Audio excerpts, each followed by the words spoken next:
Yung next na data type na pag-aaralan natin ay tinatawag natin siyang string. So, ito yung na-introduce sa inyo nung first video. So, ang string, sabi nga, ay sequence of character. String. Ang value po nito ay words or sequence of characters. Yan. So, una, guys, of course, kailangan natin i-declare ang data type na string. Tapos, yung variable name, let's say for example, ang variable natin ay name. And then, equal natin siya sa name na Geraldine. Okay. Then, semicolon natin siya. Ngayon, guys, remember yung character ay single quote. Ang string naman, guys, ay double quote.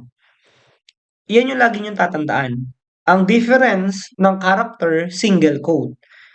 Kapag string naman ang pinag-uusapan, double quotation po lagi ang ginagamit.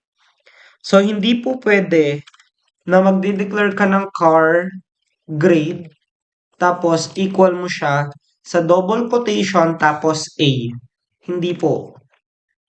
Error po yan. Kapag naman nag-declare ka ng string, name, tapos nag-equal ka sa Geraldine, tapos ang ginamit mo ay single quotation,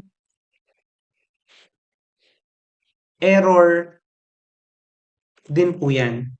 So, ang correct form po niya ay kapag nag-declare ka ng string na name, dapat double quotation po yung gagamitin natin. Ito pa lang yung correct part. So, kapag character naman, dapat po ay single quotation lang.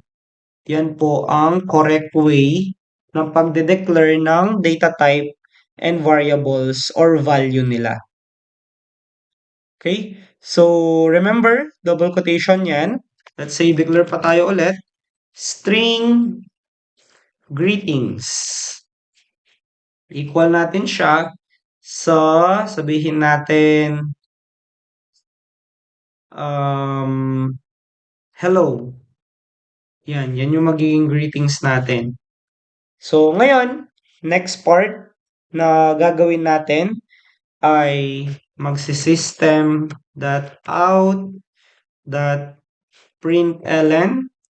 Then, lalagay tayo ng instruction na my name is, then mag-plus tayo, then tatawagin natin si name.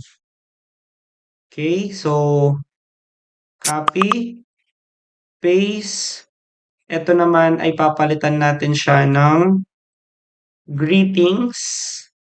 Papalitan din natin siya ng greetings. So, i-run natin yung program ngayon. Palitan nyo, my name is Geraldine, greetings, hello. Kasi nga, ang value ng greetings natin ay hello po siya. Value ng name ay Geraldine. So, nung nag-system.out tayo, yung instruction natin ay my name, tapos yung variable, tapos yung greetings natin will be greetings, which is equivalent sa hello.